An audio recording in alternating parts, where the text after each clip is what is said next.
Bom dia! E hoje eu vim contar uma história sobre edificação, que se contém aqui na Bíblia, que é o livro sagrado. Nós cristãos utilizamos muito, mas no contexto vai falar assim sobre os templos sagrados lá do povo muçulmano, seria templos para Deus, né? Templos sagrado, templo para Deus e templos sagrado para Deus. Bom, a história contém no versículo 5 de 1 Reis e se contém no contexto 13 a 18. E a narrativa do texto fala assim: os preparativos para edificar o templo. Bom, naquela época seria do ano de 200 a edificação de templos sagrados. Seria uma das maiores arqueologias, até na nossa autoridade, sobre se fala templo sagrado. E já naquela época eles procuravam os melhores, se falava antigamente caifás. Não se falava arquiteto, nem arquitetura, se falava caifás e para alguns países falava mosaico, né? Mas utilizava mais seriam os caifás. Bom, nessa relativa aqui desse contexto vai falar sobre a edificação de templos e como os reis e rainhas foram solicitados para a construção de templo, o que seria templo para Deus, como é que eles iriam ser erguidos, o que falaria lá no templo, quem estaria de frente com o templo, se os templos sagrados teria que pagar para entrar, que vestimenta, se poderia entrar crianças, mulheres, homens ou adultos, como é que seria a edificação do templo. Bom, naquela época foi o quê? Uma descoberta, né? De que se Deus agradaria. Então, para a gente poder descobrir aquilo que Deus se agrada para a nossa vida, a gente tem que fazer o quê? Buscar a Deus, orar, né? Senhor, eu quero construir um templo. Imagina a oração, né?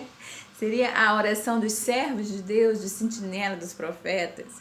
Senhor, eu quero construir um templo sagrado, mas como é que é? E aqui bem relata sobre Salomão, né? Salomão como seria um caifás, um homem solicitado, porque seria assim, filho de Davi, um homem rico, a descendência de quê? De árabe. Então ali, por mais que sua mãe era de outro país, né? Já que era ali perto da Jordânia, mas ele era filho de quem? De Davi. Um homem com arquitetura implacável mesmo, para construir o que? Templo sagrado. Então os homens e as mulheres, as pessoas, os donos de templo, procuravam que os melhores, né? E aqui diz que Salomão era o melhor caifás. Então ele planejava que seria a edificação do templo. E hoje, na nossa atualidade, para entrar nos templos, muitas vezes tem que pagar. Muitos têm que usar pulseira, tem que se identificar com documento, porque é sagrado mesmo, na nossa autoridade. Então, mas aqui ele já estava se preocupando com isso. Então, foi uma reformulação desde a fundação aqui dos templos, no Antigo Testamento, e para a nossa atualidade também é a mesma coisa. Então, eles não modificaram muita coisa. Quer dizer, que se perpeta o quê? A lei dos profetas para os templos sagrados, templos para Deus. Então, o que é edificar? Edificar é a gente ler, conhecer, né? Pedir provisão, pedir a manifestação de Deus dentro do templo para a glória de Deus se manifestar. O quê? Seria no cosmo da terra e seria o quê? Para as bênçãos para a nossa vida e para aqui também é dono do templo e sim para o templo sagrado também. Então essa história fala o quê? De edificação. Então a Bíblia é um manuscrito para o quê? Para a nossa vida, edificar a nossa vida. Então, o que significa edificar? A gente pode botar aí, quando eu estou no meu trabalho, concluir uma faculdade, concluir o meu ensino fundamental, é uma edificação? Sim, edifiquei a minha vida. Então, para Deus, entende sim que edificar você vai mostrar ali a glória de Deus. Eu fiz um contexto assim básico para a gente entender assim, né, quem está assistindo, entender o que seria edificar. Mas para Deus seria o quê?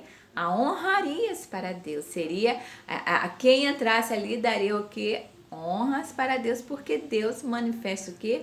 Bênçãos para nossas vidas. Bom dia, espero que você tenha gostado dessa história, como que a gente se prepara para edificar o que seria o que naquela época sobre templos sagrados para Deus. Um beijo, tchau!